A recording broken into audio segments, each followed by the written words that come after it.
Kurumlar kapandı, işsiz kaldık zaten. Amerika'ya 6 Eylül'de ayak bastığım ortaokul ve lise çocuklarına biyoloji öğrettim. Aynı zamanda da yurt idareciliği yaptım. Uluslararası insan hakları faaliyeti gösteren bir kurumla beni tanıştırdılar. Polisler benim büyük olduğumu anlarlar, seninle beraber içeri girmeme izin vermezler. Bu yüzden benim yememem lazım. Sen teröristsin. Ne yapmışım? Öğretmenlik yapmışım. Annem, eğer röportaj verirsem beni de tutuklarlar mı? 3 çocuğuyla Meriç'te arkadaşım vefat etti. Bu hatıraları görünce şunu anladık ki çok şiddetli bir zulüm yaşanmış. Amerika New Jersey'den herkese merhaba. Bugün tutunanlarda Türkiye'deyken öğretmen fakat buraya göçtükten sonra uluslararası insan hakları savunucusu olan bir vakıfta program müdürü olarak çalışan Aslıhan Kaş hanımefendi ile beraberiz. Hocam merhaba. Merhabalar, hoş geldiniz. Burada çok güzel ve değerli projelerin başındasınız. Bu çalışmalarınızı dinleyeceğiz daha uzun uzun. Ama ondan önce ben sizi bir tanımak istiyorum. Aslıhan Kaş kimdir? 1981 Erzurum doğumluyum. Öğretmen anne babanın en büyük çocuğuyum.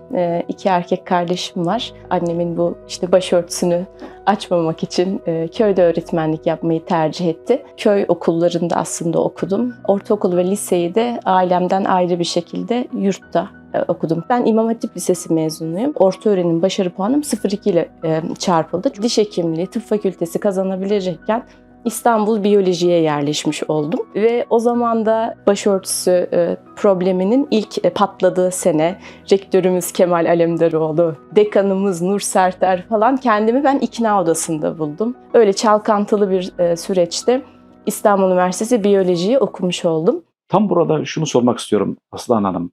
Bugünlerde bakıyoruz başörtülü hanımefendiler okullara alınmaması bir kenara hapislere atılıyor. O günlerde sizi sorgu odalarına çeken insanlar mı daha insafsız yoksa bugünlerde o mağduriyetleri yaşamış insanların yapmış olduğu mu?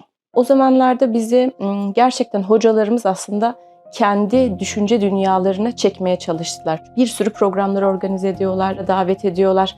Asla şahsımızı incitecek ve aşağılayacak bir şeyle ben o dönemde karşılaşmadım. Eksik puan verme, okul uzatma gibi şeyler yaptılar. Fakat kıyas yaptığımda, kendim gözaltına alındığımda gördüğüm muamele, yani 17 senelik bir eğitimci olarak sen teröristsin. Ne yapmışım? Öğretmenlik yapmışım. Evladını bir daha görememekle tehdit etmek, gözaltılarını almak, türlü türlü işkencelerle, psikolojik işkenceden bahsediyorum. Başka işkence yaşamadım ben. Bunlara muhatap olmak. 3 çocuğuyla Meriç'te arkadaşım vefat etti ve ben onun cenazesine katıldım. Onlarca arkadaşım tutukluluk yaşadılar. Aylarca eşlerini göremediler, çocuklarını göremediler. Bunu benim başörtülü bacım diye naralar atan insanların yapması zaten en acısı. O mu daha insaflı, bu mu daha insaflı? Kıyas bile yapılamaz yani. Her şey apaçık ortada. Benim gibi onlarca insan bunu yaşadı.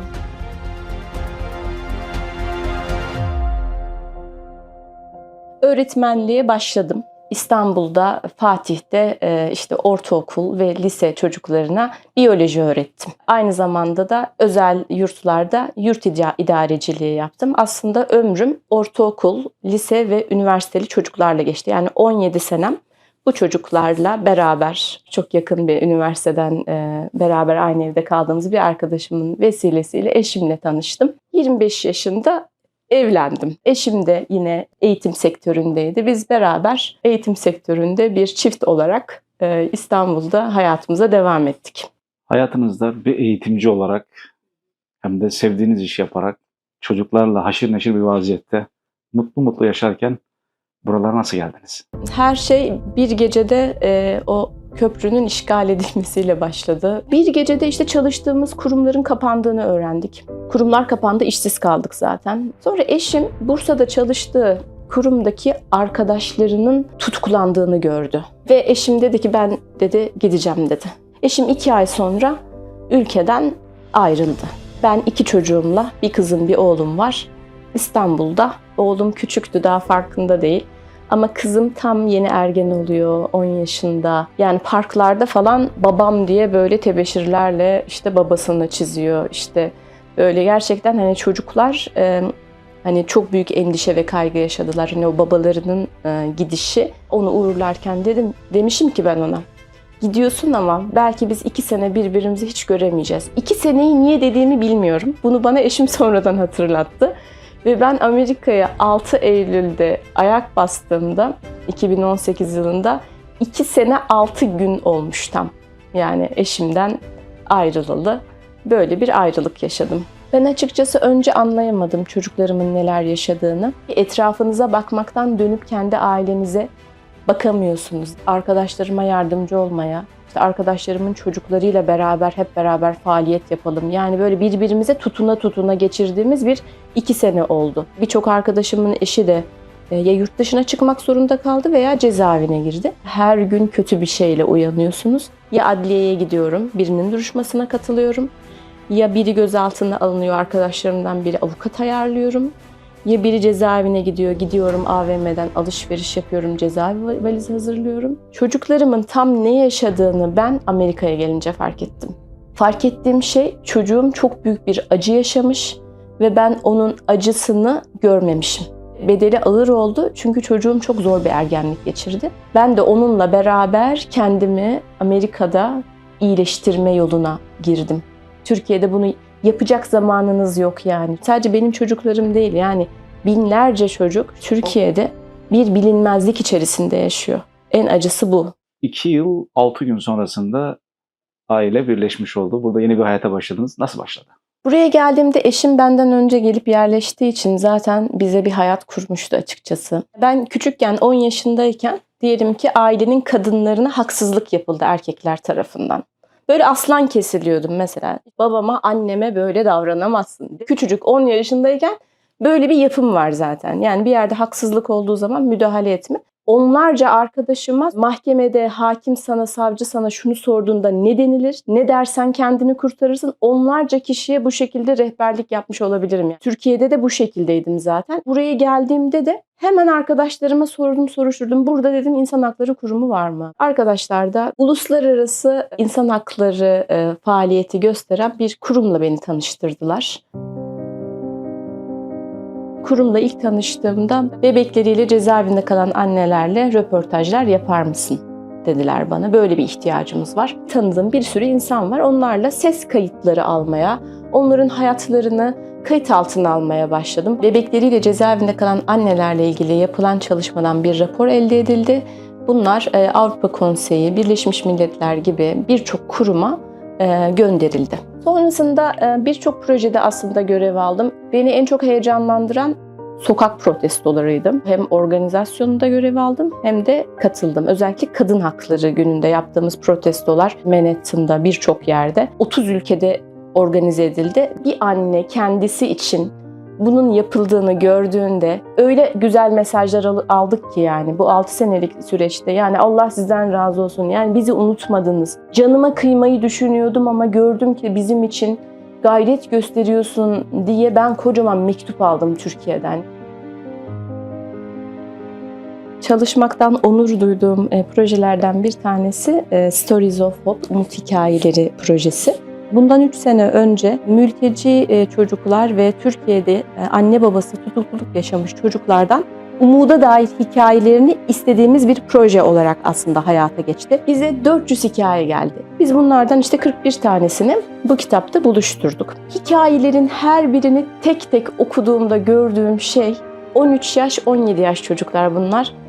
Büyümüş de küçülmüş derseniz ya, küçücük yaşıyla büyümüş yüzlerce çocuk gördüm. Bir tane çocuktan bahsedeyim. Annesiyle cezaevine babasını görmeye gidiyor. Annesi diyor ki babana bu harçlığı götür yatır. Çocuk gidiyor işte vezneye, bunu diyor babama yatırmak için geldim diyor. Görevli adam diyor ki ona, bunu yatırmak için senin yaşın çok küçük, sen git annen gelsin diyor. Hikayesine de yazmış, göndermiş. Yaşadıklarımı yaşamak için büyüğümde parayı yatırmak için mi küçüğüm diye. O ifadesini hiçbir zaman unutmuyorum. Gerçekten bu süreçte en büyük mağduriyeti yaşayanlar da herhalde çocuklar oldu. Evet, çocuklar çok şey çektiler. Bir anneyle konuştuğumda bana şunları anlattı. Yunanistan'a çıkmış. Hakkımda dedi işte karar kesinleşti dedi. Artık ya cezaevine gireceğim ya çıkmak zorundayım. Kızı varmış, 6 yaşını doldurmuş. Yemek koyuyorum önüne, yemiyor. Kızım niye yemiyorsun? Anneciğim, eğer ben yersem büyürüm. Büyürsem de sen hapse girdiğin zaman polisler benim büyük olduğumu anlarlar. Seninle beraber içeri girmeme izin vermezler. Bu yüzden benim yememem lazım. Kızım sen korkma, biz bu ülkeden gideceğiz, kurtulacağız, merak etme. Hani ben hapse girmeyeceğim dedim. Olsun, o zaman yine de yememem lazım. Bu sefer sen beni yolda taşıyamazsın. Ben ağır olurum. O yüzden yine yememem lazım. Kızıma dedi yemek yediremiyorum dedi. Bu annenin anlattığını yani hiçbir zaman unutmuyorum. Bu kitap oluşurken bir taraftan 20 çocukla röportaj yapıldı. Yaşadıkları hak ihlallerini, anne babalarından ayrılıklarını, cezaevi yollarındaki yaşadıkları sıkıntıları, göç yollarında başlarına gelenleri çocuklar anlatmış oldular. The Other Children, Öteki Çocuklar ismiyle bir belgesel oluşturuldu. Kapalı salonlarda belgeseli gösterime sunduk. Oradaki çocuklardan bir tanesinin dediği şeyi hiç unutmuyorum. Annem, eğer röportaj verirsem beni de tutuklarlar mı? Orada bileklik yapmıştık annemle. Arkadaşlarım bu konuyu bilmiyordu. Onlar da duyup bu konuyu beni dışlarlar diye korkuyordum. Türkiye'de okuldayken din dersinde hoca bildiğin politika yapıyordu. Bursumu yatırmadılar. Nedenini ben de tam olarak bilmiyorum. Ben Betül Civelek. Dedem, babaannem, ablam ve ben 7 Aralık 2018'de hayatımızı kaybettik. Ben Furkan Dizdar. Film festivallerine belgeseli göndermeye başladık. World Film Festival in Cannes'dan Best Human Rights ödülü bu. Bunun gibi bir 3 tane daha ödülümüz var. Şu an hala festival aşamasındayız, yani yayınlamıyoruz. Çok değerli bir proje. Ben de merak ediyorum. Artık gösterime verdiğiniz vakit ilk izleyeceğim şeylerden birisi olacak. Bir taraftan da şimdi de öteki kadınları çekmeye başladık. Kürt, Alevi, KHK'lı, ötekileştirilmiş toplumun tüm kesiminden kadınlar bu belgeselde olacak. Dünya Kadınlar Günü'ne yetiştirebilirsek çok anlamlı olacak bizim için. Bu Being the Other in Turkey, Türkiye'de öteki olmak. Sosyal medyada simge haline gelmiş fotoğraflarla yaşanan ihlalleri anlatmak. Mesela Gülistan Doku, yıllardır kayıp gencecik bir kız, hala bulunamıyor. Ve yanında da adliye koridorunda tutuklu annesinin yargılanırken bekleyen 2 tane küçük yavruyu görüyorsunuz. Başka bir projede sosyal soykırım sergisi. Kürt, Alevi, KHK'lı, kadın, çocuk, aktivist, siyasetçi, ortak özellikleri hak ihlali yaşamış olmaları ve zulüm görmüş olmaları. Onların değerli hatıralarını müze gibi düşünebilirsiniz bunu. Buluşturduğumuz bir sergi. Elimizde yüzlerce hatıra var ve hepsinin çok derinlikli hikayeleri var. Mesela bu bir satranç takımı. Özge Hanım'a ait. Tutuklu kalmış bir kadın Özge Hanım. Cezaevi koşullarında bir şey yapmak, üretmek yasak. İçeriye giren bir tutuklunun üzerinde siyah beyaz bir kazak görüyorlar ve diyorlar ki biz bunu sökelim, bundan güzel satranç takımı olur. Bu sergi şu anda New Jersey'de 40 hatırayla kalıcı bir şekilde sergileniyor. Diğer hatıralarımız da Kanada dahil olmak üzere 13 şehir, 24 programla binlerce insana, zulme uğramış insanların hatıralarını götürdük ve dedik işte bunlar yaşandı. Kürt sanatçı Hozan Cane'nin sahne kıyafeti. Hozan Cane Türkiye'ye davetli olduğu bir programda şarkı söylemek için gittiğinde, Kürtçe şarkı söylüyor elbette, ve 100 kişilik bir askeri konvoy tarafından etrafı sarılıyor ve gözaltına alınıyor. Ve o sırada giydiği sahne elbisesini ve takısını sosyal soykırım sergisiyle ve bizimle paylaşmış oldu. Başka bir örnek mesela Nur Bey'in kendi oğlu için yapmış olduğu oyuncak uçağı görüyorsunuz. Bu uçak çoko krem kutularından, limon suyu kutusundan yapılmış bir uçak. Oğlunu görüşe geldiği zaman bu uçakla sevindirmiş. Kanada'da Christopher isimli bir dostumuz sergiye geldi. Dedi ki bir gün dedi bu yaptığınız faaliyeti ülkenizde yapacaksınız dedi. Sadece biraz zamana ihtiyacınız var. Siz dedi bu hatıraları toplayarak kanıt topluyorsunuz dedi.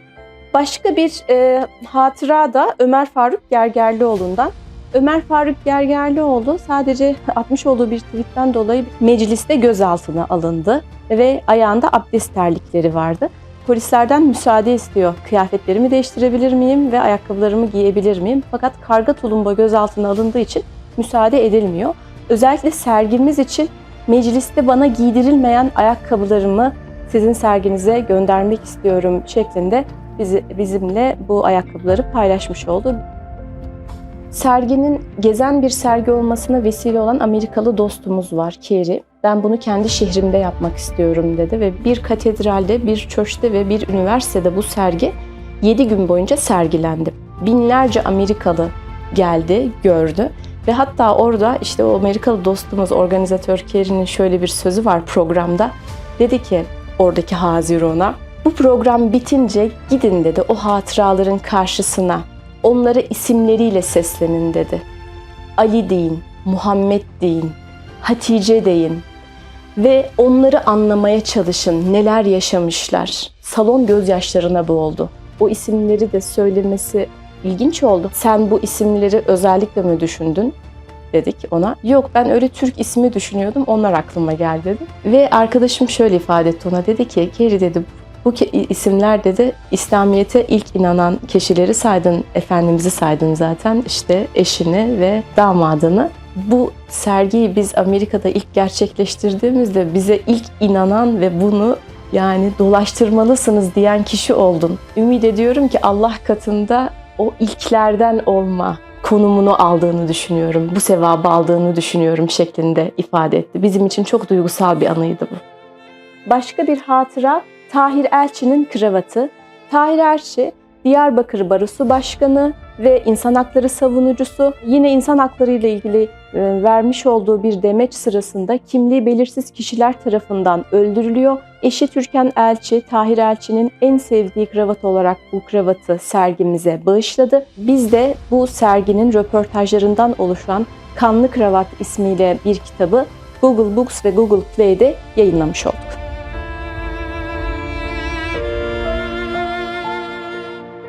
Arkadaşımı kaybettim, Hatice'yi. 3 çocuğuyla Meriç'te vefat etti. Ben onlarla yolculuk yapacaktım normalde. Ben o cenazeye katıldım. Hayatımın en zor günlerinden biriydi yani. Hatice'ye de verdiğim bir söz var benim. Dedim ki ben bir gün özgür bir ülkeye gidersem senin yaşadığını herkese anlatacağım. Ve bu sosyal soykırım sergisine de ilk istediğim hatıralar Hatice'nin ve çocukların kıyafetleri ve kişisel eşyaları oldu.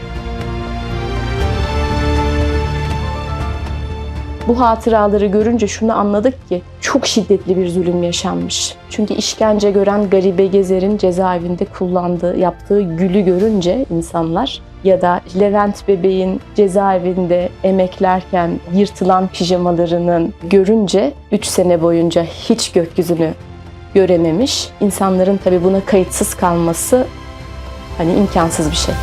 I am Mike Morris, MP for Kitchener Centre. You know, it's such an important exhibit to help share with folks in our community the human rights violations that are continuing in Turkey right now, to help us see past not only the numbers, but the stories. And as we understand those stories better, that's what helps to inform the advocacy of folks in our community and elected leaders like myself. And so my thanks to the Grand River Friendship Society and to IDI for helping bring this exhibit to our community and helping share these stories with so many across Waterloo region and across the country. Hi, I'm so honored to be here at the Social Genocide exhibition today.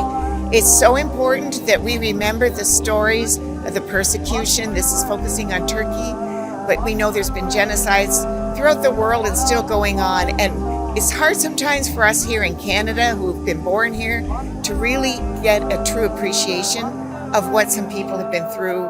But it's so impactful to see and hear these stories. And that's how we remember, and we must not forget. So I was so pleased to take part in this today. I'm so impressed at the community for organizing so many young people out here today, helping share stories, helping speak for peace. Thank you for sharing this with us. As a Canadian-born person, I am always learning about my community. We live in a diverse city, and I'm glad we can all come together to share stories across cultures and continue to stand up for peace and justice. Hayatınızda zor olmuş ama bir göç yaşadınız. Bu göçün size öğrettiği en önemli şey ne oldu? Sade, basit, yalın bir insan olmayı öğretti. İşsiz kalmışsınız, tüm vasıflarınız, statülerinizin hepsi yok olmuş. Bir bebek nasıl hayata tutunmak için büyük bir mücadeleden ve efordan geçer?